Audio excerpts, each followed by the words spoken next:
Solo levelling Ragnarok chapter 60 शुरू होता है और अर्शा कहती है, मैं यहाँ एपोस्टल ऑफ इथारियम के लिए एक ऑफर लेकर आई हूँ। दोजिन पूछता है, लेकिन मेरे बारे में कैसे जानती हो? वो बताती है कि ये बस एक कोइंसिडेंस है। मैं स्टारडस्ट के ओरिजिन के बारे में इन्वेस्टिगेट कर रही थी, इसलिए मैं डिस्ट्रीब्यूटर ली मिनसन के पास गई। लेकिन इसी प्रोसेस में मुझे एपोस्टल ऑफ इथारियम के बारे में मालूम चला। मेरे सबॉर्डिनेट इन्फॉर्मेशन निकालने में काफी अच्छे हैं, लेकिन इतने में ही दोजिन के लोग उसके अंदर काफी सारी सोर्स डाल दिए होते हैं। वो कहती है, मेरे पे अटैक करने का कोई फायदा नहीं है, मैं तो बस एक क्लोन हूँ। तुझे इस बात का डर लग रहा है ना कि मैं तेरी आइडेंटिटी रिवील ना कर दूं? इसकी चिंता मत कर, मैं यहाँ बस तेरी हेल्प करने आई हूँ। ये लो मेरी तरफ से गिफ्ट, इससे तुम्हें समझ आ जाएगा कि मैं कितने काम की हूँ। मैंने मार्केट में मिले हुए स्टार फ्रैगमेंट को और बेहतर बना दिया है। अब तुम इसे किसी एस रैंक को भी अपने काबू में कर सकते हो। दोजिन सोचता है, जो सोल फायर इस फ्रैगमेंट के अंदर जलता है वो पहले से ज्यादा स्ट्रांग हो गया, पर ये काफी ज्यादा स्टेबल भी है।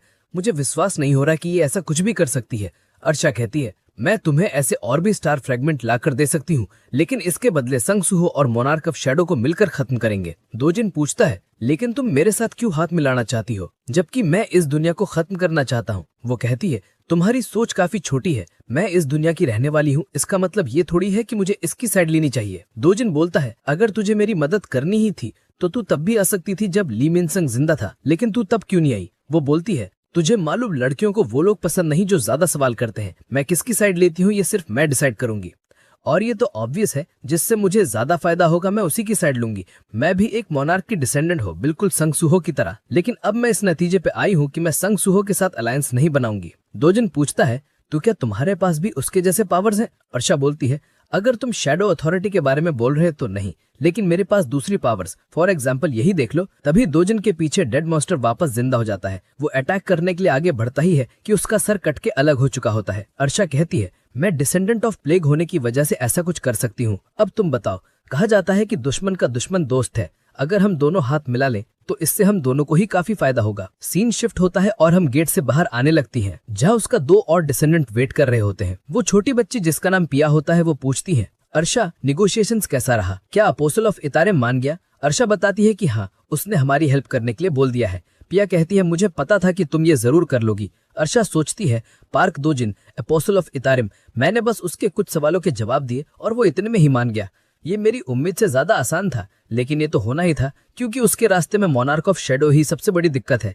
लेकिन मुझे इससे क्या लेना देना?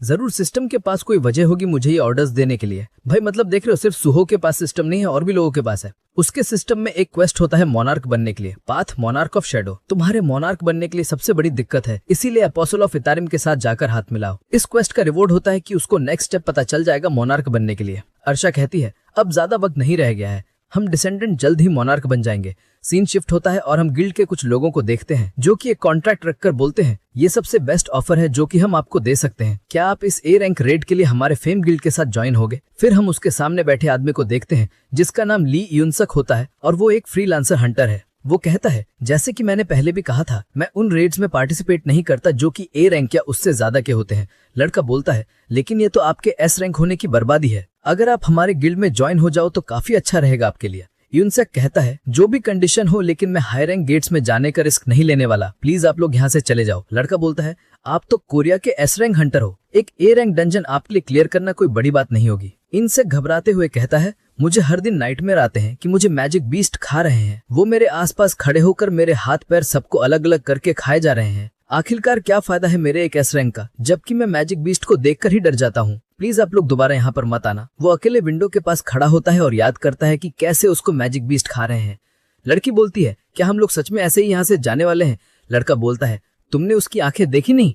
आखिर एस रैंक होने का फायदा क्या जब तुम फाइट ही न कर पाओ? वहीं नीचे से डोजिन आ रहा होता है। वो गेट खुलकर अंदर आ जाता है। इनसे कहता है, तुम तो एस रैंक हंटर हो ना, रीपर गिल्ड से?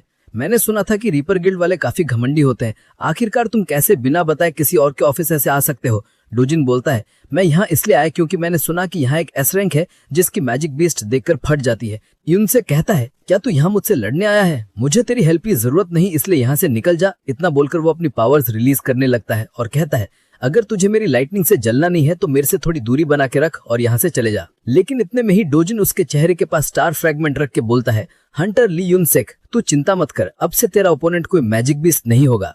यूनसेक वहीं खड़े खड़े बेहोश हो जाता है। दोजिन सोचता है, डार्कनेस संग सुहो जो कि मोनार्क ऑफ शैडो का डिसेंडेंट है और अभी जो दूसरे डिसेंडेंट आए हैं जो कि डार्कनेस के खिलाफ है, ये काफी अनएक्सपेक्टेड था। इसने तो पूरा सिचुएशन ही बदल के रख दिया। ये लोग बाहर के लोगों को रोकने के लिए इतना ध्यान रख रहे थे कि खुद के अंदर रहने वाले खतरे को नहीं देख पाए।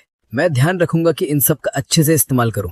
हम देखते हैं कि इंसेक्ट की आंखें बदल चुकी होती हैं, इसका मतलब वो भी ब्रेन वॉश्ड हो गया है।